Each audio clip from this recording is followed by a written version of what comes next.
수환이가 내일 여길 오겠대. 자기 혼자서라도. 애가 혼자 어딜 가? 집니다. 야, 미안해. 부산으로 가는 KTX 406 열차가 저기요. 이상한 사람이 하나 타고 있는 것 같은데. 팀장님, 여기 11호차 응급 환자 발생했습니다. 저게 뭐야 진짜? 수아, 너 왜 꼼짝 말고 잠깐 있어? 아무도 없어. 빨리 출발하자고! 안 돼요! 내 친구가 아직까지 남의 안은 열려 있다니까. 우리 그냥 이것들 달고 부산으로 갑시다. 바로. 지금 몇 호칸? 터널 끝나면 들어간다. 당신들 말이야. 지금 무슨 일이 벌어지고 있는지 몰라? 우리 열차는 더 이상 부산으로 운행할 수가 없게 됐습니다.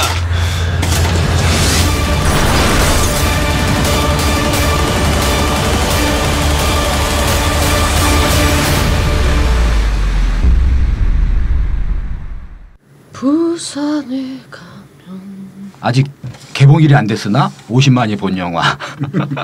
그 연상호 감독의 부산행 뭐 개봉작 아닌 개봉이라 화제작이 될 텐데 이 영화가 뭐 연상호 감독은 독립 애니메이션 감독 출신이고 실사를 한 번도 안 해본 감독인데 그렇죠. 이렇게 좀 사이즈가 있는 블록버스터를 만든 거죠. 그래서 사람들이 다 그 의아해하고 이랬는데 우리 이제 영화를 봤을 때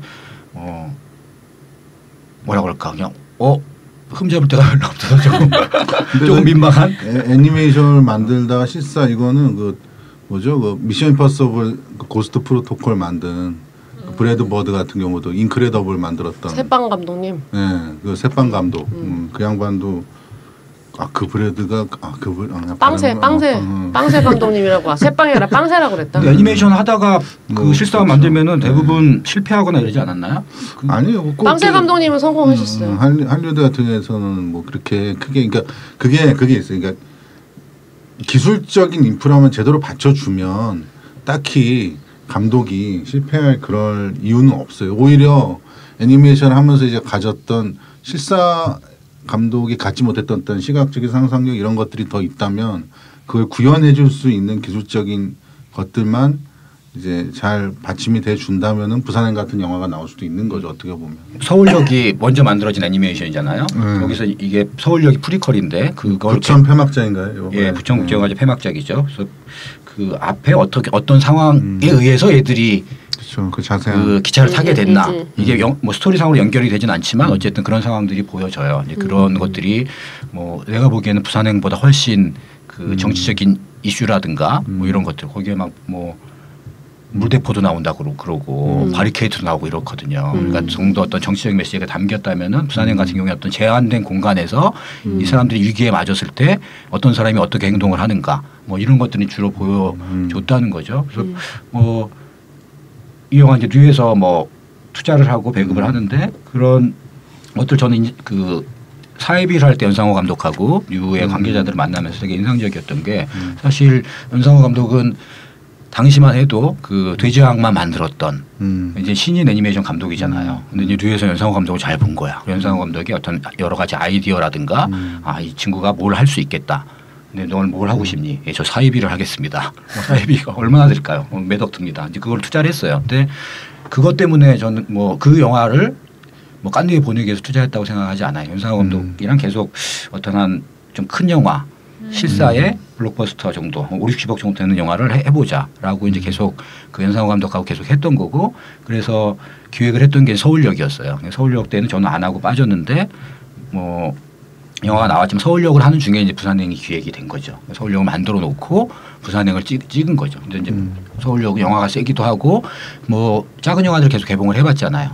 작게 개봉을 해봐야 몇만 이제 못 가니까 그러면 부산행을 개봉한 이후에 부산행 이후에 이제 서울역을 개봉하는 이제 이런 전략으로 간 건데 그런 거에서 되게 용기 있는 뭐 용기 있는 선택, 신의를 발굴하는 용기 있는 선택이고 아까 우리가 해외에서 애니메이션을 했던 이제 사례 애니메이션 감독이 실사를 했을 때 실패한 경우가 있나 어떤 경우가 있었냐 찾아보면 가까운 데 있었는데 도리를 찾아서 니모를 찾아서 감독인 존 카터 앤드류 스탠튼 감독이 존 카터 바숨 전쟁의 소막 이 실사로 찍었잖아요. 안 됐죠. 쫄딱 망했어. 쫄딱 망했어. 근데 이 사람이 니모를 찾아서 하고 그 도리를 찾아서 이걸 만든 감독이야. 원작 없이 자기 얘기로 해야 되는 사람인데 예, 이 사람이 이제 이게 종갓돈 원작이 되게 그러나 이걸 보면서 유명한 연상호가 실사를 해면 이것도 이런 짝이 나는 게 아닐까 걱정을 했는데 에피소드 하나만 더 말씀드리면 영화 이제 부산행을 찍기 전에 그 사회비를 같이 했던 권혜여 선배하고 저하고 연상호 감독하고 만나가지고 상호가 이제 연상호 감독이 그 영화를 안 해봤으니 촬영이 중요하고 뭐 조 감독님 조 감독한테 잘해줘서 조 감독 말을 잘 듣고 뭐 배우들한테 어떻게 해야 되고 컷을 부를 때 어떻게 하고 나중에 이제 부산행이 깐느 간 다음에 권혜여 선배하고 둘이 만나가지고 야 우리가 어떻게 연상한테 그런 얘기를 했을까 부끄러워 죽겠다. 지금 100억짜리 영화에서 깐느 간 사람한테 야, 조 감독이 어떻고 자력이 어떻고 뭐 영화 등급이 어떻고 막 이런 얘기를 한 거지. 그래서 둘이 참 우리 너무 걱정하지 마. 여성 감독이 귀담아 듣지 않았을 거야. 귀담아 듣지 않았을 거야. 예 그랬을 텐데. 그리고 뭐 촬영할 때 이제 걱정을 되게 많이 했는데 보통은 신인 감독들이 영화를 찍으면 열흘 찍었는데 300분 나왔어. 이걸 어떻게 편집할까 막 이러잖아. 부산행은 스태프들한테 얘기를 들었더니 영화를 한 일주일 찍고 났더니 스태프들이 다 팬이 됐대. 원래 팬들이 연상호 감독 애니메이션을 본 팬들이 모이기도 했고 그리고 한 달을 찍었는데 영화가 편집을 대충 붙여봤더니 1시간이 안 나온 거야. 40분밖에 안 나왔대. 그래서 이게 무슨 의미지? 그러니까 현장에서 그렇게 빡시게 안 찍은 거지. 그냥 찍을 것만 딱 찍고. 그러니까 애니메이션 그릴 때 콘티 그려가지고 그렇게 하잖아요. 그러니까 그게 낭비되는 걸 되게 싫어하는 스타일이에요. 그러니까 뭘 이렇게 해서 찍어놓고 다시 뭘 하고 편집을 고려하고 이렇게 하지 않은 거지. 그러니까 찍을 만큼만 딱 찍고. 계획해서 빨리 딱 끝나니까 스태프들이 그런 왜 안 좋아하겠어? 그런 의미에서는 좀 장점이 있을 수도 있겠다. 왜냐면 이런 영화들은 기본적으로 이제 프리비주얼이라 그래가지고 그쵸. 실제 이제 그런 걸 하죠. 이것들이 어떻게 동영상적으로 구현되는지를 다 미리 그렇죠. 이제 프리프로덕션 단계에서 작업들을 하는데 사실 그게 보면 그거 구현되는 게 그게 애니메이션인 거거든. 그렇죠. 그러니까 머릿속에 컷과 뭐 카메라 움직임 뭐 이런 것들이 들어가 있다 그러면 훨씬 더 효과적일 수도 있는 거지. 근데 더 중요한 거는 이 세계와 인간과 그다음에 관계 이런 것들을 또 보는 그 시각인 것 같아요. 그 전작들과 하면 너무 일맥상통하잖아요. 그렇죠. 대제의 왕이나 사입이나 보면은 그 정말 이렇게 출구가 없는 깝깝한 세계, 이 대한민국이라는 사회에 대한 어떤 그런 암울하면서도 되게 이렇게 되게 에너지 넘치는 어떤 그런 접근들. 그러니까 연상 감독은 그게 있어요. 되게 암울한 세상, 암울한 사회, 한국 사회 그리는데 그 접근법이 아주 네거티브한 그런 거를 되게 에너제틱하게 이렇게 막 힘있게 접근하니까 그런 것들이 사람들한테 주는 그런 뭐 약간 인상과 이런 에너지가 굉장히 강해요. 그리고 이 영화도 마찬가지인 것 같아요. 주제적인 맥은 있는데 그건 이제 명확하게 상업 영화라고 생각하고 그런 자의식으로 만든 것 같아서 이번에 야근 좀 쳤죠. 막판에 이렇게 MSG 없을 수가 없어요 이런 영화에. 근데 또 한편으로는 이제 저렇게 블록버스터로 만들어진 영화는 전체적인 팀워크예요. 그렇죠. 기본은 시나리오부터 시작해서 모든 뭐 배우들도 지금 한 명에 의존하지 않고 멀티캐스팅 간 것도 그렇고 이제 그 블록버스터의 공식들 포뮬러가 작동을 해야 사실은 이제 뭐 이렇게 그 텐트폴 영화 소위 이제 여름에 그 하는 그런 애들 이게 이제 한 연출가의 어떤 재능도 분명히 있고 그걸 높이 산 것도 있겠지만 이제 그때부터 팀워크 발동을 해야 돼요. 그리고 이제 그 팀워크 되게 잘 빛을 발한 경우라고 할 수 있는 거죠. 그 팀워크 중에 하나는 당연히 그걸 믿고 투자하는 투자사도 팀워크의 것도 될 수 있고, 뭐 배우들도 있을 수 있고, 그다음에 저런 걸 구현해내는 이제 뭐 특수 효과나 이런 팀들도 그렇고 이 팀워크 이제는 우리나라에서 그러니까 오히려 어떤 느낌이냐면 저 팀 이제는 가능하다. 이제 좀비 영화 이전에 좀비 영화가 안 나왔던 이유는 그러니까 뭐 어렵게 생각하면 여러 가지 시대 정신이나 이런 거 분명히 있을 거예요. 뭐냐면 우리는 원인이 정확하게 있어야 돼. 귀신이 나오면 한이 맺힌 채로 나와야지 그냥 이유 없이 나오고 없었어. 그러니까 장하온년 이런 것처럼 뭔가 한이 맺혀 있는 상태에서 나와서 한을 풀면 가. 이게 이제 우리가 생각하고 있는 안전한 세계야. 우리가 그리고 다시 그 안전한 세계로 돌아가기 위해서 공포 영화를 즐겼단 말이지. 근데 좀비나 바이러스나 이런 애들은 이제 좀비가 특히 그런데 어디서 나왔는지 답이 없어. 노답한 애들이고 그다음에 또 하나 뭐냐면 지금 바로 옆에 있던 애도 좀비 되는 거야. 원래 저기 좀비 될 애들이 따로 있고 나는 좀비가 아니고가 엄마가 아니고 될 수도 있고 아빠가 될 수도 있고 엄마 될 수 있고 아빠가 될 수 있고 그러니까 이제는 원인과 결과가 분명한 세계에서 이제 엑소시즘 뚫렸죠. 지금 검은 사제들 곡성 이런 걸로 우리 이런 오컬트죠. 오컬트의 이제 장르가 뚫렸지. 이제 좀비 뚫렸지. 이제 저기 흡혈 그거 나오잖아. 뱀파이어 그거 사극 나오지 않나? 사극 중에 뱀파이어 영화도 한국에서 또 잘 된 게 없어. 잘 된 게 없는데 뱀파이어는 나와 좀 있으면 그 어사 박문수와 뭐 그 흡혈 뭐 있잖아요. 김조광수 감독이 이렇게 기획하는 건가? 하여튼 흡혈은 워낙 많아. 흡혈은 실제 기획되는 영화들도 많고 흡혈 쪽이 뭐 그런 흡혈도 있어요. 이제 막 그 뭐야 노량진 흡혈기 같은 걸로 해서 이제 거기서 이제 귀신 못 보고 계속 피 빨고 막 이런 식으로 재밌네. 온갖 흡혈들이 다 있어. 저 회사는 가능하겠네. 그러니까 이제 어떻게 보면 이제 공포 영화로서는 공포 영화 이런 장르 흡혈기들이 공부라고 장르 영화에서는 이제 거의 뭐 자유무역 협정 다 뚫렸어. 이제 FTA가 돼서 이제 모든 이제 좀비고 뭐고 다 받아들일 수 있으니까 이제 우리가 체리를 값싸게 먹을 수 있듯이 이제 좀비 영화도 이제 제인자 이제 농산물 내주고 좀비 들여오는 거 아니야? FTA야 그게? 뭐야 이게? 그리고 이제 또 하나는 아주 단순하게는 예전에는 그게 구현이 잘 안 됐다고. 짜쳤단 말이야. 쉽게 얘기하면 짜쳤어. 그래서 못했어. 근데 이제는 다 돼. 여기 이 영화도 부산에도 보면은 뭐 그렇게 기를 쓰고 뭐 안 보면 예전에는 기를 쓰고 안 봐도 이거 저건 CG구나 저건 배우가 연기했구나 이게 눈에 너무 딱 띄니까 괜히 찾게 되잖아. 저건 CG구나. 근데 부산행만 봐도 저기 어떤 게 CG고 뭐 드러난 장면들이 있지만 그렇게 신경이 안 쓰여요. 맞아요. 기술적인 측면에서 그러니까 다른 헐리우드 영화에 비해서 뭐 차이는 있겠지만 그렇게 근데 좀비 영화는 보면 헐리우드 영화라도 좀비는 좀 허접한 느낌이 맞아. 원래고 또 재미야. 그래서 근데 잘 안 보여. 그치 엑스트라들이 그게 사실 특수 효과가 아니라 특수 분장이지. 분장이 약간 발해가 나. 그래서 빨리 움직이니까 약간 널널널 좀비들은 되게 빨라. 여러 가지가 있는데 좀비도 느린 좀비가 있고. 그렇지. 당신의 모든 순간 그 강풀만한 원작 좀비들은 되게 느리게 움직이잖아. 28일 후도 느리지. 그치. 뭐 월드 제트는 되게 빠르잖아. 그러니까 여기는 빠른 좀비야. 28일부터 좀비가 빨라졌거든. 그리고 어디지? 거기서부터 나쁜 좀비, 착한 좀비 나뉘는 그 좀비 영화도 있는데. 그러니까 사람을 막 먹는 좀비. 좀비를 먹는 애들 이제 좀비 중에 진짜 악질 좀비가 있고, 그러니까 이제 평범한 좀비가 있고, 그 뭐지? 좀비가 좀비를 먹는 것도 있어. 좀비 먹는 것도 있고. 아니 각성한 좀비도 있어. 원바디스는. 그러니까 좀비가. 원바디스는 내가 보기에는 좀비로 갈 수 있는 끝을 간 거야. 이제 좀비로 지금 멜로드라마를 갔으니까 내 남자친구는 좀비 다 간 거야 이제. 근데 그냥 궁금한 게 좀비 영화는 그 전까지 공포 영화 장르 아니었어요? 근데 이 영화를 왜 재난 영화라고? 재난의 성격이 강해요. 그러니까 좀비가 몰려오는 게 어떤 공포스러운 상황이면서 재난이야. 그리고 이게 뭐 어떤 국가적 위기가 되어 있는 거예요. 국가적 위기죠. 모든 역들이 다 여기 중요한 역들이 다 나와요. 부산행인데 부산행 가기 전에 우리가 KTX가 쓰는 역들 있잖아. 대전역, 동대구역, 뭐 쭉쭉 나오는 거야. 거기서 그 역들이 어떻게 됐나를 그러니까 이제 6.25 때 이렇게 내려오는 그거를 연상시키게 해요. 그러니까 마치 그 뚫려서는 안 되는 선이 있잖아. 낙동강선에서 이제 막았잖아. 저지선. 그런 것 같아. 중공군 느낌이. 옛날.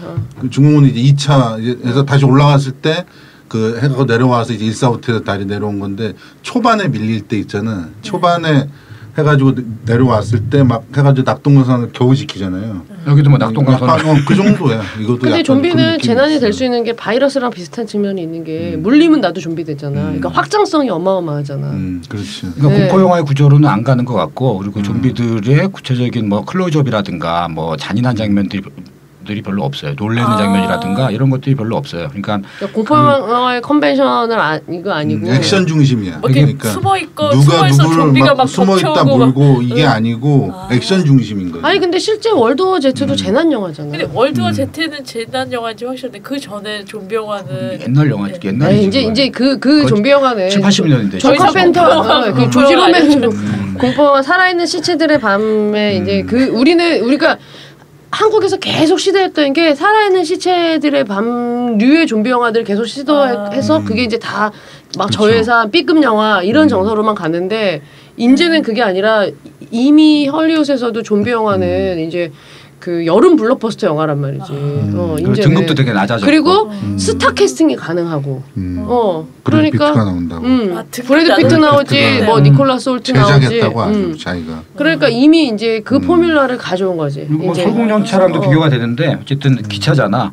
이 칸에서 저 칸을 가야 되는데 여기 이제 그 뭐가 있는 거지. 애들이 그 칸마다 이제 그 어떤 감염된 미션이 있군요. 좀비들이 있는 거지. 그걸 어떻게 갈 것인가, 누가 그 위기를 극복할 것인가 이런 그게 상황들을 많은데. 이제 보여주는데 이제 뭐 되게 재밌어요. 그런 마동석이 나오면 좀비 쟤들 어떡하냐 다 죽었다. 마동석이 한번 좀비가 불쌍해지는 마동석이 한번 풀어봐 그러면 좀비가 갑자기 쟤들 어떡하냐 다 죽을 텐데. 구마의 싱글에 이어서 마요미 역할을 한 번 더 보여주는. 쟤들 이미 죽은 애들인데 쟤들 다 죽었다. 쟤들 마동석한테 이제 다 죽는다라는 그런 막 안타까움 이런 거를 영화 보다가 쟤들 어떡하지 막 이런 연민 좀비에다 연민 마동석 때문에 그런 게 약간 생겨요 영화 보다 보면. 그리고 좀비에다 연민이 생긴다고. 그 기대를 저버리지 않습니다 이분이. 그리고 마치 이런 일이 일어날 걸 알았던 사람처럼 대처하는 그런. 그래 좀비 이놈의 새끼들 내가 생길 줄 알았어. 막 이러면서 이렇게 네 앞에 하고 막 딱 정말 뭐 무슨 그걸 준비해요. 그러니까 그때까지 살면서 준비해온 사람처럼 이렇게 행동하는 그런 게 있어요. 보면은 전혀 이렇게 두려워하지 흔들리지 않아요. 클로버필드 10번지의 그 존 굿맨처럼 늘 준비해왔던 사람처럼 그렇죠. 이제 왔어 기대했는 기다려왔는데 드디어 왔어 막 내가 빛날 차례야 막 이런 거 있잖아. 그런 느낌을 줘요 이분이. 관객들 반응도 그 싸움 보니까 이렇게 든든하긴 처음이라고. 볼만한 싸움이 될 것 같다. 이미 그러니까 그 마케팅도 마동석으로 마케팅 하시는 거 든든함을 넘어 걔들이 불쌍하다니까. 베테랑이 아트박스 사장이 기차를 탄 거야. 아트박스 아트박스인데 너희들 좀비들 어떻게 할 거니? 이런 느낌이야. 약간 좀 그런 느낌이야. 이 사람 직업이 설정이 안 돼 있지만 분명히 아트박스 사장이야. 그때는 내가 황정민이 말려서 안 했는데 CCTV가 너무 말리는 많아가지고 사람 없어. 그냥 막 가는 거야. 그리고 여기 이제 아역 배우가 우리 김수환이 나오잖아요. 그때 뭐 아역 특집에서 잠깐 얘기했는데 연기를 보면 이 부산행에서는 아역으로 안 보여요. 연기 제일 잘해. 연기도 그렇고 그 갖고 있는 역할도 그렇고 되게 성숙한 아이가 그 어른들의 세계에서 자기가 뭐 모종의 역할을 하는 거지. 아빠가 잘못될 길로 가지 않게 뭐 이러면서 가장 중요한 대사는 얘가 다 얘기합니다. 정말. 요즘 아이들 대세. 나는 그거는 되게 어떻게 이렇게 잘할 수가 있을까? 의도적인 것 같아요. 그러니까 굉장히 중요하고 직접적인 대사들을 아이한테 준 거. 주인공 어른들이 얘기하지 않고 아이의 말을 통해서 가장 패브를 치고 어른들이 얘기하면 뒤에서 막 태극기가 휘날려야 될 것 같고 그렇잖아요. 그렇죠. 이건 스포일러인데 누가 살아남는지를 보는 것도 되게 재미가 있어요. 그렇죠. 그러니까 전혀 의외의 상황들로 여기서 뭐 반전이 아닌 반전이라면은 이 사람들이 어떻게 무엇을 지키기 위해서 희생을 당하는지 이런 과정을 보는 것도 그러니까 이제 잘 만든 장르 영화들의 특징이 클리셰를 한껏 이용하면서도 거기에 그냥 몰입되지 않아. 몇몇 부분에서 뒤통수를 탁탁 쳐주는 게 아주 이렇게 탁 넘어가는 그런 것들이 있는데 그런 면에서는 되게 연출을 잘했죠. 저는 그 한국 영화 중에 해운대를 진짜 재밌게 봤었거든요. 해운대 재밌죠. 난 해운대 재밌게 봤다 그래서 욕 먹었어 사람들한테. 그 4D로 물 맞아본 사람 봐봐요. 장난 아니야. 그러니까 해운대도 딱 그거야. 이제는 쓰나미를 구현을 할 수 있어 한국에서. 그렇죠. 한국 기술력으로. 그러니까 이 상상이 근데 부산행이나 해운대다 둘 다 이 흥행의 공식을 갖추고 있는 게 너무 친숙한 공간. 그리고 그렇죠. 있을 수도 있겠다. 물론 부산항에 좀비가 나타나거나 이런 일은 없겠지만 뭐 기차 같은 데서 벌어질 수 있겠다. 근데 해운대는 진짜 우리나라도 있을 수 있는 거잖아요. 왜냐면 그렇죠. 바로 옆에 나라가 쓰나미에 당하는 걸 보고서 생중계로 봤는데. 그러니까 네 거기 이제 그 뭐야 또 그 인물들이 거기도 이제 멀티 캐스팅이잖아요. 여러 군의 인물들이 나오고 그렇죠. 그리고 그냥 너무 심파로만 흐르지 않고 또 적절하게 유머러스하면서도 에피소드가 상당히 다양하더라고. 결이 되게 여러 결이더라고. 약간 심파가 있긴 한데. 해운대는 정말 쓰기 힘든 시나리오예요. 그렇죠. 굉장히 정말 재밌게 봤어요. 그래서 그리고 그때 이제 제가 그 들었던 가장 재밌는 얘기가 이제 박중훈 씨를 인터뷰할 때 예전에 딱 그런 거. 자기가 이제 캐스팅 그 상 세 번째인가 아마 등장해요. 그래서 물어봤어요. 근데 선배님이 세 번째 들어가는 거 정말 오랜만에 그런 일 아니냐 했더니 그러니까 사람들이 이 영화 어떻게 보겠네. 박중훈이 세 번째야. 이거 어떻게 보겠냐는 거예요. 대단한 영화로 보지 않겠는데. 말 잘해. 긍정적이시다. 말 잘하죠. 박중훈이 세 번째야. 막 이런. 그러니까 만약에 이 부사생도 지금 구도로 봤을 땐 이걸 예를 들어서 우주전쟁 같은 영화 있잖아요. 그 톰 크루즈가 나온 스필버그의 네, 역작. 이제 그 우주전쟁도 보면 그 톰 크루즈가 이제 가족을 어쨌든 그렇죠. 살려야 되는 그 아버지의 어떤 이제 그 미션이 딱 주어지는데 부산행은 만약에 그 아버지의 미션이 주였고 딸을 살리는 게 이제 기본 깔려 있는데 근데 그것만으로 가면 정말 이제 약간 조금 그렇죠. 시대착오적인 약간 좀 시대에 뒤떨어진 영화가 됐을 것 같아. 근데 여기 이제 유사 가족이 되죠. 그래서 나는 우주전쟁 볼 때도 그 딸이 진짜 말을 안 듣잖아. 그렇죠. 걔가 그 오줌 싸러 가는 그 장면 혹시 기억나요? 다코타 패닝이었나?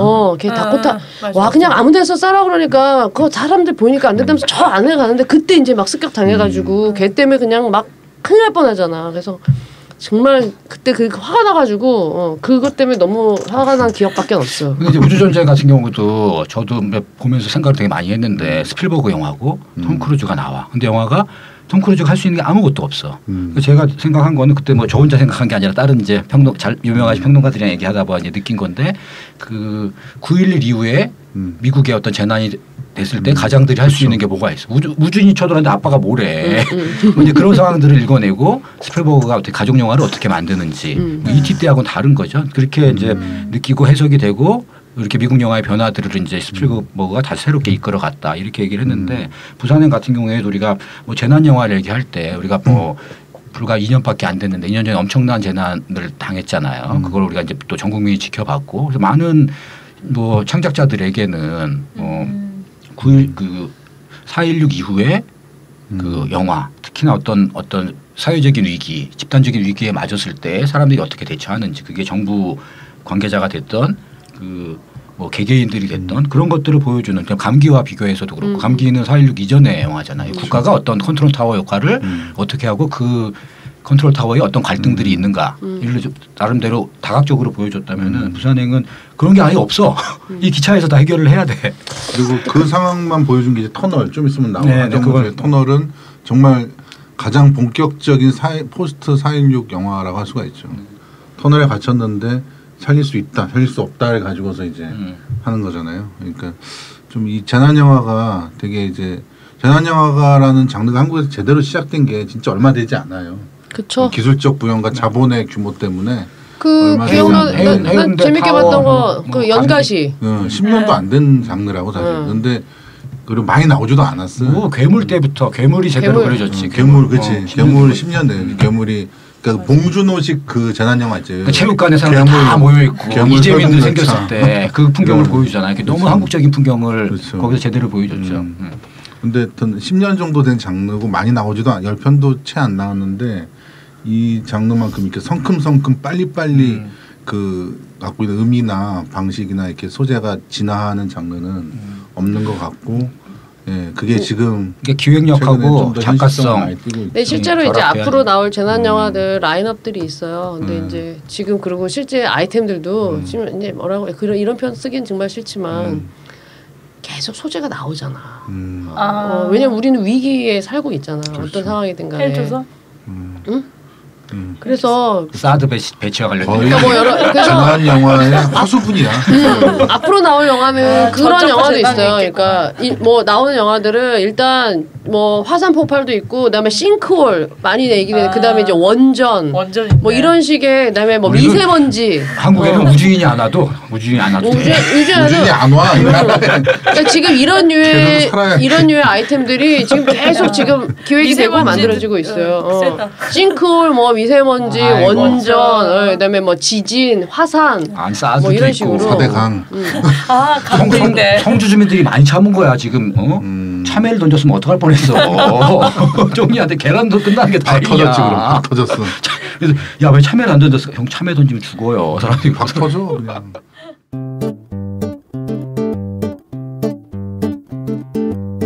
영화를 볼 때 초반에 조금 마가 떠서 공유 공유가 처음 나와서 그 좀비 마동석? 아니 마가 어느 나라 말이야? 일본 말이에요. 일본말.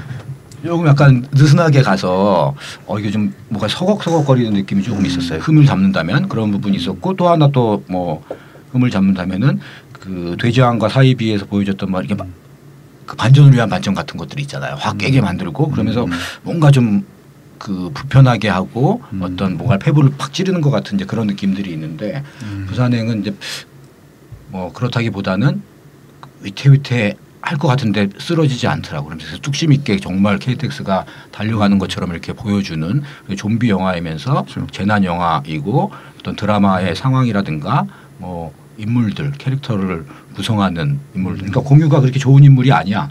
공유가 여기서 사실 원인 제공자죠. 어떻게 보면 일종의 그렇게 볼 수가 있죠. 약간 요즘 현대 영화의 주인공성인 것 같아요. 정의롭고 올바르지 않고 결점이 많은 상태에서 출발해서 조금 뉘우치고 그냥 정도. 여기 영웅이 없어.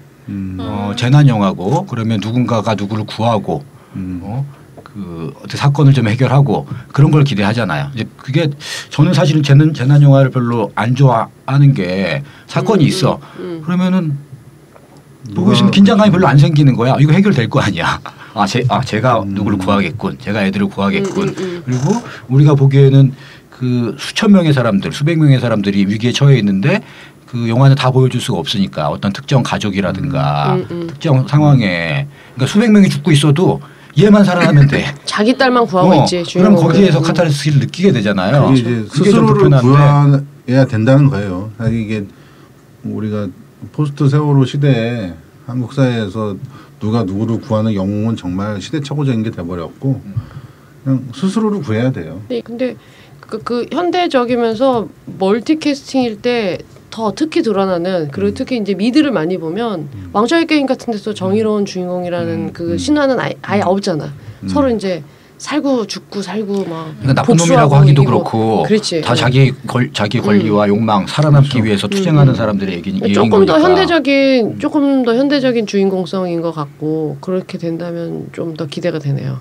그러니까 나는 그게 이제 되게 그런 거예요. 그러니까 그냥 간단히 얘기하면 이 영화는 사실 내가 좀 보면서 불편했던 거는 너무 현재 한국의 현실을 너무 직접적으로 느끼게 해요. 영화가 그냥. 그러니까 그 사실 영화가 일단 다큐가 아닌 이상 어느 정도 뭐 메타포나 알레고리나 이런 거로서 좀 나는 해야 된다고 생각을 해요. 그래야 사실 장르적 재미나 이런 것도 더 심을 수가 있고. 근데 이 영화에 그런 재미가 없다는 건 아닌데 그냥 어느 순간이 되면 너무 직접적인 거가 있어요. 그래서 그런 것들이 그냥 갖다 얘기하면은 뭐 충분히 영화를 보지 않아도 짐작할 수 있는 게 그런 영화에서 나오는 것들이 이제 그거잖아요. 나만 살면 된다. 남이 죽든 말든. 그게 이제 악역이지. 그렇죠. 근데 사실 다 그런 존재들이에요. 영화 자기 살려고. 근데 이제 중요한 건 생존을 위해서 자기가 몸부림치는 것은 다시 정당화될 수 있는 건데 그러기 위해서 나만 살면 된다라는 이제 그런 것이 사실 지금 한국 사회에 어떻게 보면 굉장히 팽배해 있는 그런 거잖아요. 그러니까 그런 것들을 되게 이제 강하게 보여주는데 그런 영화가 배급판에서 나만 살면 된다 이렇게 해버린 거잖아요. 그러니까 난 그게 되게 영화의 테마를 그렇게 산업적으로 강하게 보여준 이 영화가 처음인 것 같아요. 그러니까 그런 것을 비판하면서 이 영화 산업 생태계에서는 그냥 그렇게 해버린 거잖아요. 그러니까 나는 이게 그냥 부차적으로 비하인드가 아니고 이게 한국이다. 이게 진짜 그렇구나라는. 그리고 난 정말 이상한 거야. 한 주 먼저 그런다고 해서 그 사람 그만큼 관객이 늘어날까? 그냥 그 사람들이 미리 본 게 아닐까? 어차피 볼 사람들이 조삼모사 같은 거 아닐까라는 생각이 좀 들긴 들더라고요. 그러니까 이제 뭐 미디어에서 그 비평하는 거 보면은 그 조바심인 거죠. 그 뉴에서 배급을 하는데 최근에 그렇게 흥행한 영화가 없다. 뭐 오빠 생각이든 뭐 대호든 그 전에 했던 영화들이 되게 큰 영화들을 많이 했는데 한 몇 년 동안 승승장구하던 그 뉴가 최근 한 2년 동안 계속 이제 영화가 안 된 거예요. 태양의 후예 있잖아. 태양의 후예. 뭐 드라마지 그거는. 영화에서 이제 그렇기 때문에 그 조바심이 있다고 느껴지고 그리고 어떻게 이제 선점할 거냐. 그리고 목표가 뭐 제가 보기에는 300만 400만이 아니야. 1000만인 거야. 그러니까 어떻게든 해야 되는데 제 입장에서 이제 막 연상호 감독이 안타까운 거지 독립영화를. 근데 또 그걸 가지고 몰아가는 또 막 그런 것도 있어. 독립영화 감독이 이런 블록버스터인데 이런 식의 불공정. 근데 그건 정말 전혀 상관없는 거지. 아니, 몇 번을 얘기해. 독립영화 진짜. 피가 따로 있고 상업영화 피가 따로 있는 게 아니라 인간이라는 건 나는 독립영화 핀 것 같아. 근데 아무튼간에 이렇게 그래서 저도 그런 얘기를 했어요. 그러니까 아니 그러려면 일주일 빨리 개봉하지. 일주일 빨리 개봉하지 이랬는데 뭐 그 블라인드 시사 하고 나서 뭐 극장들이나 이런 데서 영화가 이제 없고 경쟁력이 없으니까 빨리 땡겨 쓴 거지. 쓸 카드를 먼저 그럼 우리 극장에서 몇 회 틀겠다. 뭐 나우 유시미도 뭐 약간 그런 거. 몇 회 더 틀겠다. 그럼 뭐 그럼 CGV에서 200번 틀면 메가박스에서도 몇 번 틀어야 되고 롯데에서도 틀어야 되고 그러면 금방 500번이 나오는 거예요. 근데 그게 늘어났어. 원래 한 500회 정도로 그 얘기가 된 것 같은데 1000회가 늘어났어요. 그래서 개봉은 내일인 거죠? 화요일. 개봉이 수요일이죠. 수요일. 네. 그러니까 그게 지금 의미가 없어진 거지. 그치. 주말에 지금 이미 벌써 50만이 넘었는데. 예매를 다 해서 봤기 때문에. 아니 그 입장 시사에 저기 50만? 지난주 주말 스코어 2위야. 그러니까 아니 지금 통합 전상망에도 잡혔어 다 이게. 이게 문제가 뭐냐면 지금 영화 얘기하려고 모였는데 지금 다 그 얘기만 근데 하고 이건 진짜 있잖아. 되게 중요한 사건이야. 이게 아이고. 독과점과 다른 문제고 아니 난 이 영화를 뭐 이런 부분에서 뭐 이렇게 충분히 아니 욕 먹을 거 각오하고 한 짓이야. 그렇죠. 그래서 네. 그러니까 아니 이게 뭐 욕해도 상관없는 거야 이거는. 돈이 뭐 몇백억이 왔다 갔다 자기들이 하는데 막 몇십억이 왔다 갔다 하는 게 하는데 아니니까. 근데 나는 그게 궁금한 거야. 그래서 미리 땡겼단 말이야. 근데 진짜 조삼모사 같다는 생각이 든 거야. 그러면은 미리 본다고 해서 그만큼 늘어나냐? 그럼 50만 더 늘린다고 무슨 의미가 있느냐? 아니면은 그러면 안 볼 사람이 땡긴다고 해서 보느냐? 그것도 다 아니잖아. 어차피 총량은 정해져 있어. 마지막에 나올 그 정량은 이 영화의 어떤 그에 따라. 그런데 미리 땡겨서 이제 초반에 뭐 분위기, 뭐 붐업을 이런 것들이 이제 효과가 있는 건 사실이야. 근데 내가 보기에는 이게 그렇게 붐업을 해서 이미 이 영화에 대한 그 대중의 관심과 이미 많이 붐업이 돼 있어. 그게 이제 그걸 모르는 거지. 이 비즈니스 뭐 내가 뭐 목마르려고 하는 건 아닌데 그 조바심과 모른다기보다는 그거 같아요. 네, 그리고 뭐 인천 상륙 작전이 어떨지 그 다음에 경쟁작을 하고 하는 그리고 본 시리즈가 어떨지 이거를 덕혜옹주도 있고 덕혜옹주가 있고 그게 뭐 일주일 간격으로 쭉 있기 때문에 뭐 극장 싸움과 국가대표 2도 있고 뭐 쭉 나오죠. 이런 이제 환경에서 이런 이제 선점을 무리수가 좀 나왔다고 봐요. 그리고 이거는 조금 이걸 어떻게 하지? 그러니까 얘기하기도 그래. 뭐 얘기하기 그래. 이거 욕 먹을 거 다 알고서 한 건데 뭐 그쪽에서. 이 스크린스 얼마나 잡히는데요? 이거? 아직이죠. 네. 가봐야 알아요. 근데 그 이런 일을 그러니까 왜 이렇게 하느냐라고 해서 했을 때 나는 정답은 그거 같아요. 그래도 되니까. 그래도 아무도 뭐라고 안 하니까. 그렇지 아무도 원래 그래도 되니까 하는 거거든요. 그러니까 사실은 그렇게 하는 사람들을 뭐라고 비난하는 거는 큰 의미가 없고 그렇게 해도 되니까 하는 거예요. 뭐 이게 불법도 아니고 뭐 편법 처음도 아니고 사실은. 네, 그러니까 사실은 그래도 되니까 하는 건데 그래도 해도 그렇게 해도 된다면 왜 안 해? 야, 왜 안 하지? 문제가 뭐냐면 이전에도 이런 시사는 많이 있었어요. 근데 이번만큼 호응이 좋았던 적이 없는데 그전에도 있었지. 다 있었지. 다 있었고 뉴에서도 이번 전에도 뉴에서 이런 적이 있었고 딴 데들도 다 해요. 뭐 외화도 다 하고 그래갖고 이제 작은 영화 배급하는 이런 사람들이 막 SNS 같은 데서 막 비판하는 걸 올리고 다 하는데 그 전체적인 생태계 문제라는 거지. 그 영화가 이렇게 갑자기 치고 나옴으로써 자기들이 한 주 더 버틸 수 있는 게 싹싹 완전히 쏙쏙 다 빠져버리니까.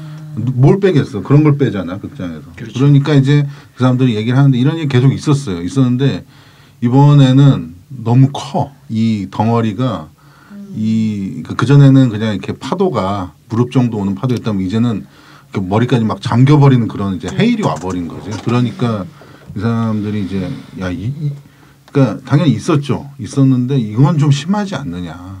이건 너무 이악 물고 작정하고 한 거 아니냐 여름 시즌에.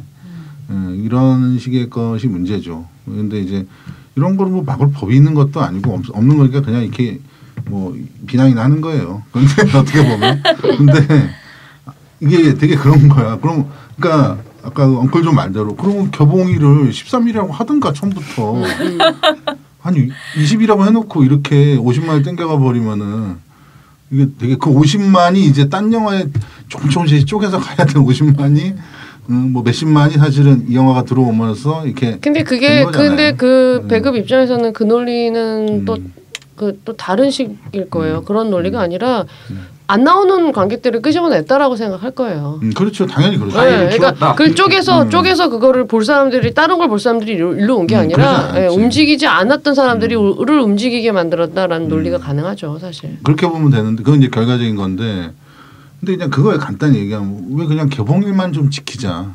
간단히 어떻게 보면 그래야 그 짤 거 아니에요. 그 사람들도 언제라고 해놓고 갑자기 딱 그러니까. 그랬잖아. 하나 둘 셋 하면은 치기로 했고 하나 둘 하고 딱 쳐버리면은 언급결에 맞아버리면은 이게 너무 얘들도 그럴 거 아니야. 언제는 부산행이 들어오니까 우리가 빼야 되니까 그 다음에 자기 다 계획을 세울 거 아니야. 근데 이게 들어와도 뭐 한두 관이 아니고 이렇게 50만 하여튼 이렇게 상영해서 막 1,000회 이렇게 들어가 버리면은 뭐 엄청난 거지 사실. 그러니까 근데 지금 벌써 남한에도 벌써 시사 가서 보고 온 두 사람이 막 부럽고 빨리 보고 싶다 이런 생각이 드는데. 그건 인지상정이라니까. 그건 상관없는데. 그러니까 간단히 얘기하면 그냥 이게. 근데 그러니까 이런 비난을 하는 거는 어쩔 수 없지. 당연히 비난해도 되지. 아니 뭐 욕먹을 각오 하고 사는 거니까. 근데 비난을 해도 되는데 사실 더 중요한 건 그래도 되는 시스템이 더 문제인 거지. 그래도 되는 상황에서 같이 약속을 지키자라고 하면 했을 때 그게 과연 이런 마당에 뭐 얼마나 게다가 지금 꼭 그런 프레임은 아니지만 그 회사가 지금 영화 스코어가 절박합니다. 그래서 지금 우리 좀 전사적으로 지금 우리는 어쨌든 스코어를 만들어내야 됩니다라는 목적이 있어서 지금 달려나가는 건데 그러니까 이건 약간 비난할 건 비난하는데 나는 약간 비난을 아무리 해봤자 그러니까 이게 제도적인 문제라는 거죠. 그걸 해도 되는 상황에서 그러니까 한 사람들을 뭐라고 할 수 자본주의 있겠냐. 사회에서 어떤 이제 상도덕이 있고 넘지 말아야 될 어떤 이제 선들이 있는 건데 그거를 이제 누가 정해주느냐. 그럼 이제 그 각자 뭐 이게 뭐 뉴든 롯데든 CJ든 거기서 합의하는 어떤 서로 경쟁자들이니까 한 사람 한 군데서 그렇게 하면 다른 데도 그걸 빌미를 제공하는 거니까. 통신사들 그러잖아. 그렇게 하는데. 근데 이거는 통신사는 3개만 있잖아. 그러니까 서로 돌아가면서 그거 맞으면 돼. 벌금 먹고. 그런데 그냥 3개 통신사가 맨날 그러잖아요. 근데 이거는 뭐 이제 큰 데는 3개가 있긴 하지만 영화계는 그 외에 굉장히 많아요. 장잘하게. 근데 그러니까 나는 뭐 시스템이 그래도 되는 시스템이라는 거는 난 잘 모르겠지만 중요한 거는 시스템이 그러면 안 되는 시스템인데 그걸 방관하고 있다는 거지. 마지막 그러니까 그래 다 해도 돼. 그러니까 다 해도 되는데 흥행을 위해서 못할 건 없어. 그런데 그래도 마지막으로 지켜야 될 약속 그러니까 개봉일을 고지하고 얘들이 또 뭐 조그만 데도 아니잖아요. 조그만 데서 그냥 배급 상황 봐서 뭐 개봉 연기합니다 이런 게 아니고 큰 영화 막 100억 넘는 영화를 하면서 개봉일을 고지했으면은 그리고 이제 유료시 할 수 있어요. 근데 이제 정말 스페셜하게 막 이렇게 몇 개 이벤트성으로 뭐 사실 이런 것도 이제 비난을 했지만 그냥 그게 경미하여 그냥 넘어갔지만 이번에는 이제 그러니까 되게 애매한 이게 이제 이런 거가 나중에 그러니까 이제 영화 산업 연구자가 몇십 년 후에 있으면은 이 영화 개봉일을 못 정해. 그런 게 있어. 그러니까 이거는 되게 애매한 거거든. 근데 사실 진짜 아이러니한 거는 정말 어쨌든 악다구리 속에서 각자 도생하는 저 한국 사회를 축소판으로 그리는 거를 그냥 아주 몸소 그냥 보여주고 있네 영화가. 재난 영화인데 산업적 재난을 어떤 재난을 드러냈어. 어떤 그 뭐라고 그래야 되지 시대 정신을 그냥 그렇죠. 막 그냥 이렇게 된다니까. 그대로 보여주고 어떤 있네. 영화 외적인 이슈인 거잖아요. 아까 뭐 우리 뭐 심의 문제라든가 이런 것도 영화 외적인 이슈고 그 영화 자체에서 보여주려고 하는 것들을 뭔가 훼손시키는 거잖아. 근데 이제 부산행 같은 경우에도 산업 자본이 만든 영화인데 이런 이제 돌발적인 이슈 때문에 영화 가지고 우리가 물고 빨고 뭐가 아쉬웠고 뭐 이런 얘기를 하려고 이거를 기획해서 모였더니 야 50만 들었대 벌써 이거 어떻게 된 거냐 뭐 그렇죠. 이런 상황이 돼서 영화에 대한 이제 쟁점이라든가 논란보다는 그런 바깥의 얘기들로 많이 하게 되고 이거 당분간 계속 이렇게 될 거 아니야. 좀 씁쓸해요. 네, 그래서 그러니까 전반적으로 이게 지적하는 사람 많지도 않아요, 솔직히 이 영화. 아니야 이런 거는 또 많이 지적해 또 이게 뭐 그런다고 해서 뭐 이게 관객 수가 떨어질 거 아니. 근데 이제 씁쓸한 거야. 영화가 잘 나왔는데 상업 영화 재밌게. 그래 안 그래도 될 것 같은데. 얘기할 구석들이 되게 많은데. 안 그래도 될 것 같은데. 이런 것 때문에. 그러니까 원래 저기 건물주들이 세입자 쫓고 그러는 거예요. 잘 될 것 같은 사람들이 그 온정을 가지고 그런 세상은 지금 부산행이 그리는 세상이 그런 세상 아니야? 그러니까 좀 그게 근데 이제 그렇다고 하여 이 텍스트 자체를 의도적으로 폄하하거나 이래서는 안 돼요. 그러니까 되게 객관적으로 봐야 되는데 이런 일이 있으면 그러기가 되게 힘들어져. 솔직히 영화 자체에 대해서. 그게 이제 영클조가 얘기한 그게 이제 그 더 폄하하진 않지만 아니, 그렇게 돼요. 과도하게 그러니까 객관적으로 보려고 영화에 대해서. 저도 뭐 이렇게 처음 만든 영화들 극장에서 직접 가서 본 경우가 별로 없어요. 이 영화는 사회로 봤지만 오늘 그거 하기로 했죠. 재난 영화 특집 왜 엉클조는 재난 영화를 보지 않는가? 그리고 뭐 이를테면은 삶이 재난. 오히려 뭐 비밀 뭔 소리야? 자체가 재난. 비밀은 없다 같은 경우에는 그냥 무난하게 극장에 있고 이랬으면은 또 이렇게 또 막 그 그렇지. 뭐 하드한 맞아요. 또 그 팬덤이 형성됐을까? 오히려 그 지몬미처럼 영화 괜찮은데 내려갔어? 어떻게 된 거야? 이렇게 찾아가서 본 그 이제 열성 팬들이 된 거잖아. 자기 의지와 무관하게 이러면서 영화의 어떤 뭐 상업 영화의 평가는 뭐 독립 영화들도 마찬가지지만 영화 자체에 대한 평만으로는 사실 완성되는 게 아니거든. 그 영화에 그렇죠. 어느 정도의 관객이 들었고 이 영화를 통해서 어떤 파급 효과가 날 것이고 다음 영화를 만들 수 있는 건지 뭐 어떤 자기가 하고 싶은 것들을 또 할 수 있는 건지 이런 것들이 포함되는 건데 그런 게 있는 것 같아요. 이렇게 이제 막 산업적인 영역에서 뭐 독과점 논란이든 이런 선점 개봉이든 이렇게 되면 영화에 대한 얘기보다도 그런 이슈들이 더 그렇죠. 화제가 되고 뭐 비밀은 없다나 다른 이제 뭐 독립 영화들이 야 이거 뭐 우리들이 왜 이거 3만밖에 안 봤대? 뭐 이렇게 되면 그 영화에 또 하드한 관객층이 생기면서 이 다자와 소수가 그냥 대결하는 것처럼 뗄 수가 없어요. 근데 그 대결이 뭐 500만, 200만 여기서 이렇게 되는 게 아니라 1000만 대 뭐 10만. 그러니까 이제 한국 사회가 이제 가불관계 갈등이 갈 때까지 왔고 강자의 행포에 대한 약자의 연대한 그 싸움 막 이런 부분에 대한 사회적인 어떤 이슈와 그런 그 암묵적 합의 이런 것들이 되게 우리 사이에 되게 자기도 모르게 그런 어떤 그 구도 이런 것들이 되게 무의식적으로 젖어 있는 경우들이 있거든요. 근데 이런 게 그대로 이제 이 영화 자체에 대한 그런 것들도 있지만 그 산업적으로 이제 영화들의 이 영화가 그러니까 그런 거 있죠. 의미 있는데 어떤 그런 횡포에 의해서 내려지고 있다라는 어떤 그런 구도 이런 것들에 의해서 영화에 대한 재평가해야 된다라는 이런 방식의 이야기들이 나온 지가 사실 꽤 많이 됐어요. 근데 중요한 거는 꽤 많이 됐지만 오래됐지만 그게 점점 세진다는 거예요. 그러니까 그 강도가 그런 식의 이야기의 강도가 좀 세지고 이번에 설국열차 때도 그랬죠. 비밀은 없다 때도 같은 경우도 이제 그 연장선상에서 반대 상황이지만 이제 강하게 오는. 그러니까 예전 같으면 지구를 지켜라 같은 경우에는 재밌는 우리 취향에 딱 맞는 영화였는데 너무 일찍 내렸어요. 그래서 팬들이 찾아가서 감독님 만나고 막 팬들이 해가지고 막 관 빌려서 하고 막 이렇게 약간 컬트 문화식의 어떤 그런 그러니까 문화적인 어떤 그런 그 그룹 내에서 이렇게 소화되는 그게 산업적으로 이렇게 그 피드백을 주는 이런 방식이었다면 요즘은 이제 하나의 담론이 돼버리는 거죠. 아니 산업적으로 규모가 커졌잖아요. 그렇죠. 훨씬 커졌기 때문에 팬덤이 그 망해가는 영화를 회복시켜서 흥행에 만들거나 이러기는 되게 힘들어요. 옛날에 막 번지 점프를 하다 이런 것들도 팬들이 모여서 이렇게 상영을 막 연장시키고 이런 게 있었어요. 자기들이 대관을 해서 막 본다거나. 옛날에 뭐 와나라고 또 와라나고 굉장히 진짜 아름다운 시절이었어요. 그렇다고 해서 그 영화들이 흥행에 성공한 건 아니야. 절대 아니지. 예, 그냥 어떤 문화를 그렇죠. 팬덤의 문화를 만든 만 명 더 거고. 보고 막 그랬어요. 네. 맞아요. 지금은 이제 그거보다 더 심해져서 예술영화 극장들이 있기 때문에 그걸 생명을 연장시킬 수 있는데 사실 이제 상업적으로는 끝난 거지. 게임이 끝나버린 그 상황인 거고 그 이외에 뭐 부수적인 뭐 온라인 시장이라든가 이런 것들을 기대하긴 하는데 그게 큰 건 아니고 뭐 산업적으로 규모가 커졌죠. 그 뭐 팬덤이 뭘 움직일 수, 뭐 뮤지컬 시장이면 모를까 극장 입장료가 그렇게 크지가 않기 때문에 그러니까 부산행이 그 이전 영화를 봤어요. 그 우리 메르스 사건 때 개봉했던 메르스 이전이죠. 메르스 이전에 개봉을 했는데 감기 그 사람들이 메르스 사태를 겪으면서 영화 같은 삶을 꿈꿨더니 그 영화가 감기라니. 뭐 그런 얘기들 했었거든요. 이제 뭐지 삶은 영화가 된다. 감기가 2013년 영화인데 감기하고 부산행하고 되게 다른 점을 저 이제 느낀 게 그건 대통령이 직접 나오잖아요. 차인표였나? 차인표가 대통령으로 나와서 되게 올바른 대통령.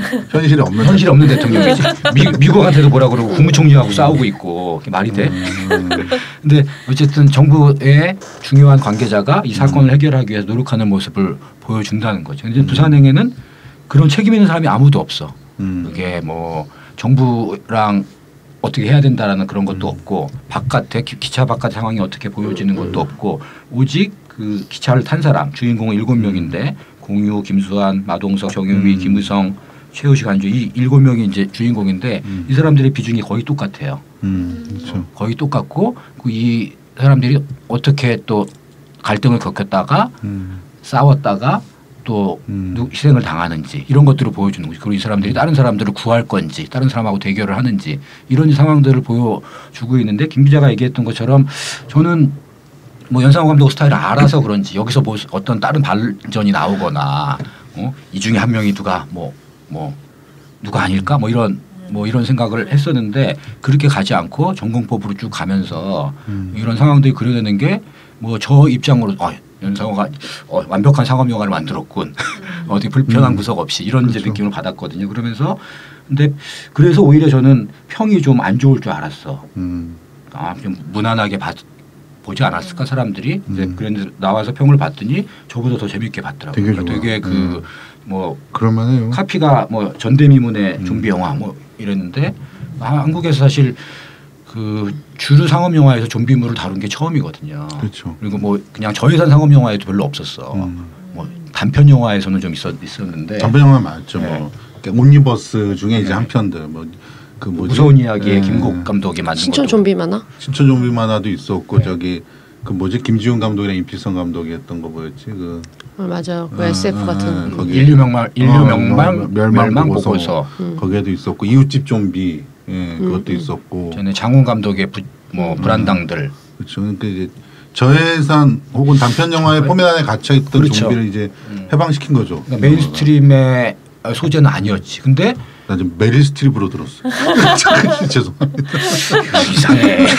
메릴 스트립에서. 근데 헐리우드 블록버스터들 계속 있었잖아요. 그렇죠. 그리고 무난하게 300만씩 갔거든. 한국에서도 월드워시트라든가 뭐 그렇죠. 원바디스라든가 거기에 막 좀비의 멜로드라마도 있었고 뭐 상당히 여러 영화가 있었는데 유독 한국에서는 있었다 또 최근에 있었다.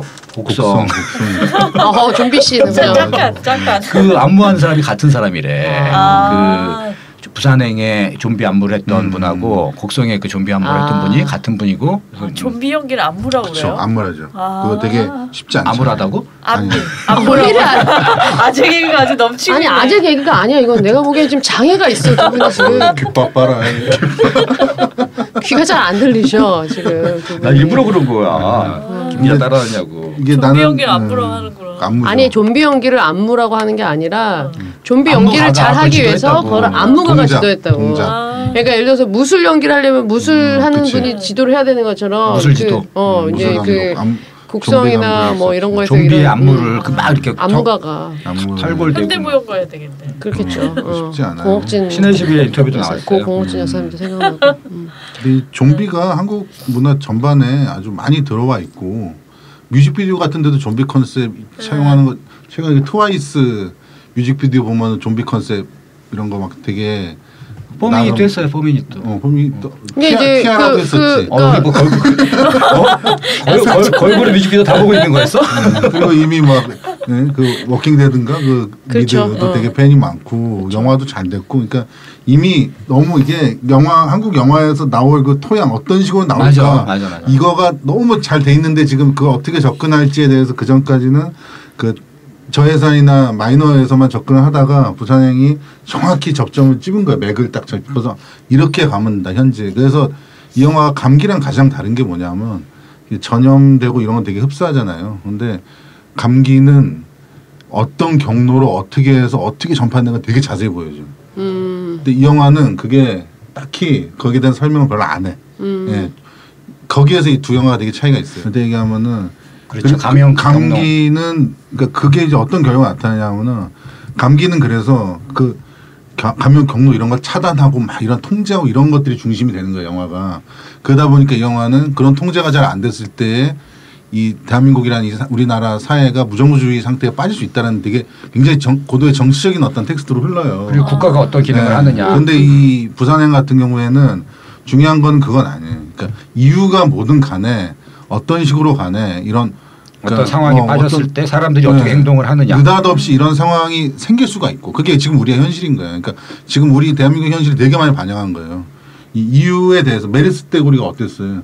뭐 몇 번 환자 찍었지만 처음에 잘 막지도 못하고 원인이 뭔지도 모르고 낙타라고 그랬잖아. 그래서 낙타 격리시키고 자기가 막 진짜로? 중동 낙타 접촉을 하지 말라고 그랬고 뭐 진짜 자기가 병원에 갔는데도 됐다고 돌려보내고 자기가 가면 되는데 의사가 막 돌아다니고 이게 그거야. 그러니까 정확히 이유는 뭔지 모르겠는데 막 해서 막 도는 거야. 그냥 이게 막 돌아서 전국이 그냥 쫙 된 거야. 그렇게 되면은 이런 재난 상황이 딱 만들어지면은 중요한 거는 이제 이 영화는 그러니까 이 감기 같은 경우에는 나는 감기랑 부산행이 되게 이렇게 좋은 비교의 텍스트라는 생각이 드는데 감기는 그 어떤 되게 정치적인 어떤 시스템에 대한 부분 되게 보여준다면 이 영화는 시스템이 뭐든 간에 일단 터졌을 때 인간들이 우리가 그렇다면 우리 지금 한국인들 어떤 식으로 여기에 대응하는가 이런 거에 굉장히 많이 초점을 맞춰요. 그러니까 사실 후자가 더 부산행이 좀 더 영화적 재미나 이런 부분에 조금 더 이제 어드밴티지가 있는 것들이 그런 시스템과 막 명령하고 막 이렇습니까 막 맞서고 이런 걸 보여주는 거는 그런데 그 감기에도 마동석이 나와요. 거기에서 좀 약간 감기의 마동석은 그렇죠. 혼자 살아남으려고 하는 막 그게 되면은 악역 비슷하게 나오는데 감기의 마동석이 부산행의 김희성이야. 김희성 씨가 그 트위터에 올린 글 봤더니 무대 인사 가서 욕 먹긴 처음이라고. 나도 그걸 봤는데 그걸 보고 무슨 또 파이어가 났나? 이건 또 뭐지? 뭐 때문에 욕을 먹고 있지? 역할이 그렇구나. 역할이 너무 못돼가지고 거의 뭐 화가 나가지고 일 드라마의 악역처럼 욕을 먹은 거야. 그렇죠. 그러니까 두 영화가 그런 차이가 있고 그런 면에서 부산행이 굉장히 이렇게 좀 더 시의적절한. 그러니까 감기는 저럴 수도 있는데 설마 저렇게까지 비현실적이죠. 이런 게 대통령이 있는데, 직접 명령을 하고 부산행은 우리가 그 다음에 우리가 겪은 게 많단 말이야.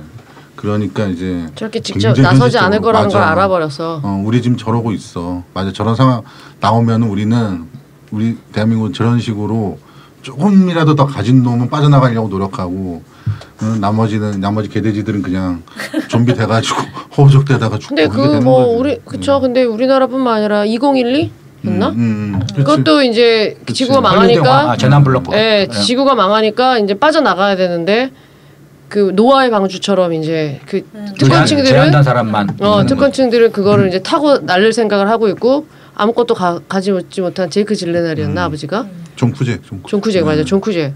이게 이제 자기 가족을 어떻게든 거기에 태우려고 하는 그런 얘기였는데 사실 그렇죠. 감기가 그렇죠. 자기 딸을 어떻게 바이러스가 있지만 어떻게 끄집어낼 것인가 이런 고민을 하게 되지. 내가 그래서 2012 보면서 그 당시 제가 청와대 근처 살고 있었거든요.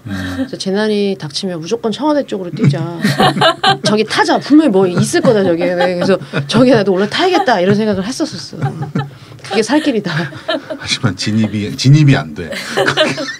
이제 영화 주인공이었으면 진입을 했을 텐데. 맞을 수 있어. 어떤 식으로 진입을 하지 영화에서는. 아무튼 여러 이제 논란에 있는 영화인데 그런 것들을 포함해서 작품에 대한 얘기를 좀 전반적으로 했던 것 같고 나중에 좀 시간이 지나서 기회가 되면 뭐 터널이 좀 나온다거나 이러면 또 비교해서 얘기할 수 있으면은 좋을 것 같고요.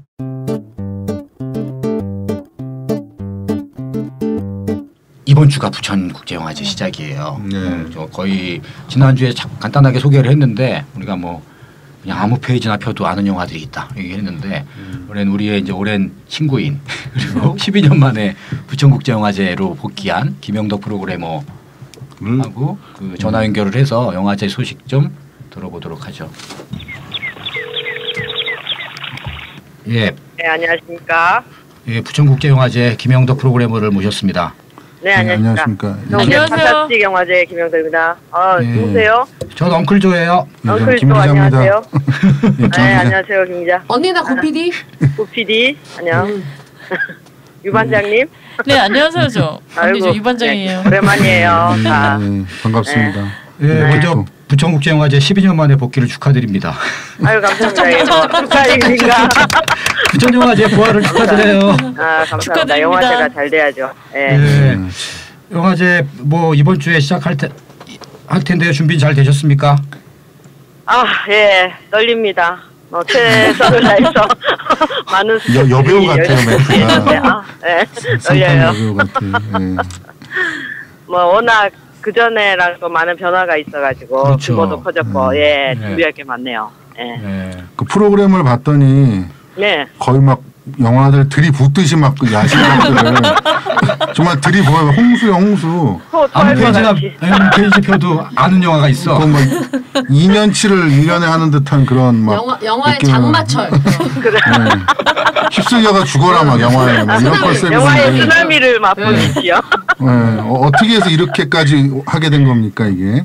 아, 예, 뭐 특별전도 좀 많아졌고, 예, 예. 예, 뭐 어떤 특별전은 막 하나가 30편씩 되는 특별전 있잖아요. 아, 메인, 그렇죠. 뭐 베스트 오브 아시아 이런 거는. 네. 그러니까 각 여러 나라별 가지로 영화 예, 3편씩. 사실 뭐 메인 섹션은 조금만 한 20% 커졌는데 특별전이 너무 많아가지고 20회다 보니까 예. 선수가 뭐 부산영화제에 육박하네요. 300편이 넘네요. 예, 300편. 와. 그 뭐 모든 섹션이 다 심혈을 기울인 거겠지만 예, 예, 그런 거 있잖아요. 이렇게 사람들이 막 덜 좀 주목하는 것 같지만 이 섹션 진짜 놓치지 말아라. 예, 예, 진짜 이거 와서 직접 와서 즐길 필요가 있다. 예. 이렇게 힘줘서 말씀하실 수 있는 부분이 있으면은 뭐 몇 부분 좀 소개해 주십시오. 예. 아, 이제 섹션도 이제 큰 변화가 있었는데 예. 예전에 뭐 섹션이 뭐 디스커버리 뭐 마스터즈 뭐 이렇게 막 복잡했어요. 그래서 그냥 심플하게 월드 판타스틱 레드 블루로 나눴으니까 예. 예, 뭐 좀 피치게 내고 센 거 보시고 싶으면 레드에서 찾으시고 예, 말랑말랑하고 좀 뭐 판타지나 이제 코미디 이런 거 가족 영화? 보시면 블루로 가고 가족 영화 섹션이 없어졌더라고요.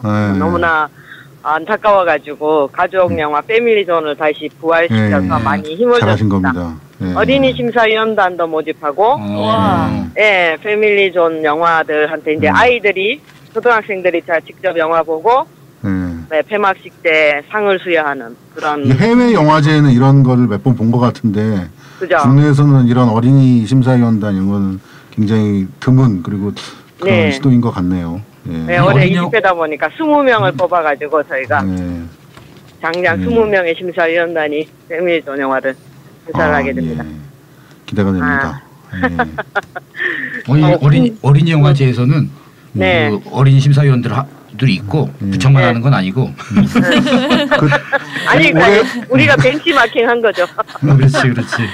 올해 가장 하드한 영화는 뭡니까? 가장 하드한 영화요. 예, 하드한 예. 아, 저희 전반적으로 금지구형 영화로 예. 영화를 찾았는데 별로 없더라고요, 영화들이. 워낙 다 수위가 이제 대중들이 이미 높은 수위의 영화들 많이 봐와서. 금지구역에 5편밖에 없네요. 네. 우리는 고기 덩어리 뭐 이런 게 좀 하드하죠. 위아더 슬래시인데 그래도. 정말 그대로 번역해가지고. 민중은 개돼지만큼 하사하겠어요.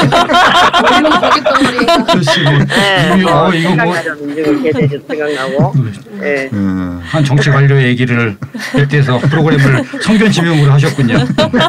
우리들은 모두 고기 덩어리다. 그러니까 이걸 보면서 다들 자학하면서 시간을 달리는 비판 아무래도 예전에 뭐 역대 한 10년 수상작들. 전 막 옛날에 영화제 오셨다가 새로 오랜만에 오시는 분들도 또 반갑게 볼 수 있고 킹덤은 뭐 35mm로 트나요? 예, 킹덤은 뭐 리스토어 돼가지고 DCP가 있고 한 35mm도 반쯤됩니다. 일단은 페이지를 펴서 가면은 네. 뭐 옛날에 봤던 영화 다시 볼 수 있고 예. 그 표를 구하기는 쉬울까요? 예매를 안 하고 가도? 표를 우리가 지금 작년까지 되게 표를 구하기가 쉬웠거든요. 혹시 올해 더 쉽다는 얘기 올해 더 쉽다니 영화 많아졌으니까 더 쉽겠죠? 그럴 수도 있어요. 근데 뚜껑을 열어봐야 알 것 같고. 근데 올해는 아무래도 저희가 관수를 키웠어요. 그러니까 예전에 100석, 120석짜리 영화관들이 이제 뭐 멀티플렉스 좀 그랬는데 올해는 200석이 넘는 관이 많거든요. 객석이 2배로 늘었더라고요. 네, 그리고 좌석수도 늘고 해서 저희가 관객이 2배가 되는 게 목표입니다. 아무래도 표 열심히 구하기가 어렵길 바라는 네. 거죠. 그러길 바라는데 우리 이제 뭐 부산행 포스터가 떴더라고요. 네. 네. 부천행 포스를 하나 만들면 부천행 반드시 살아남아야 한다. 반드시 예매하여야 한다. 뭐 이러면서. 부천행 폐막작은 서울역이고 중동역이나 무슨 송내역에 했어야지. 서울역을 봅시다. 좀비 이벤트도 합니까 전철에서? 부천행 좀비 이벤트. 원래 저 뒤에는 7호선이 이제 배경으로. 예전이랑 바뀐 게 7호선이 생겼다는 거지. 그렇지. 그렇죠. 예, 예전에는 다 교통이 1호선 타고 송내역 왔는데 이제 맞아요, 7호선 맞아요. 타고 시청역에 내리면 모든 게 해결됩니다. 비가 좀 안 왔으면 좋겠고요. 올해는. 네. 네. 그리고 예보를 보니까 괜찮더라고요. 네. 다행입니다. 맨날 그 방에서 빌고 있어요, 막. 나나나나나나나 맞아요. 빌어야 돼. 마마마마 이러면서. 우리 김영덕 프로그래머님으로 말할 것 같으면 그 아기 있었을 때 태교한다고 공포 영화 보시던 분. 그렇죠. 아리시라든지 뭐 네. 데스프루프 이런 거 봤잖아요. 네, 그래서 아니 이 애기한테 판타식 영화제에 딱 맞는 프로그래머네. 이 애한테 이런 태교에 이런 영화가 안 좋은 영향을 주는 거 아니야? 그랬더니 영화 감독이 되더라도 이왕 되면 타란티노나 로드리게스 감독이 되길 바란다. 나는 괜찮다. 그랬던 모습이 아직도 기억이 나고 아무래도 이게 판타스틱 영화제에 최적화된 프로그래머님의 귀환을 축하드립니다. 아유, 기대 많이 감사합니다. 하겠습니다. 올해 많은 외지인들이 부천 찾았으면 좋겠어요. 외지인들 많은 외지인들. 혼도시 입고 가야 돼. 살아남으려면 부천행을 살아. 뭐 아무튼 고생 많으셨고요. 영화제 성공리 되기를 바라고 부천에서 만나요. 아유, 감사합니다. 부천에서 찾아와요. 네, 부천에서 부천에서 뵐게요. 네, 감사합니다. 김영도 프로그램하고 연결을 했는데요. 역시나 웃다 끝냈네요. 우리끼리 웃어가지고 청취자들이 어떻게 될지 모르겠는데 아무튼 올해 그 새롭게 부활을 하고 올해 20주년이에요. 그래서 여러 프로그램들이 있는데 기대해 주셔도 좋고 항상 이제 오히려 수도권이랑 가까우면 영화 보고 와야 되는 부담이 있어서 못 가게 되는 경우가 있어요. 전주나 부산은 하루 이틀 계획으로 가서 영화 보고 자고 먹고 다음날 영화 예매해놨는데 술 때문에 못 보고 이런 이제 순환들이 부천도 있는데 제대로 보려면 방 잡아야 돼요. 맞아요. 제가 경험해본 결과. 저도 그렇게 생각합니다. 그러니까 전화 연결을 막 그때 구피디랑도 하고 이럴 때 연결이 잘 안 되고 그래서 잘 안 했는데 앞으로는 조금 이 사람 저 사람 뭐 연결을 많이 해가지고 수다를 좀 떨어보는 걸로 하죠. 열혈 청취자들을 모시고 자, 지금 이 방송을 듣고 계신 여러 청취자분들 긴장하십시오. 전화를 합니다. 누가든지 다 알아. 누가 열혈인지도 다 안다. 여러분 다음 주에 만나요. 네, 감사합니다. 네, 다음 주에 뵐게요. 감사합니다.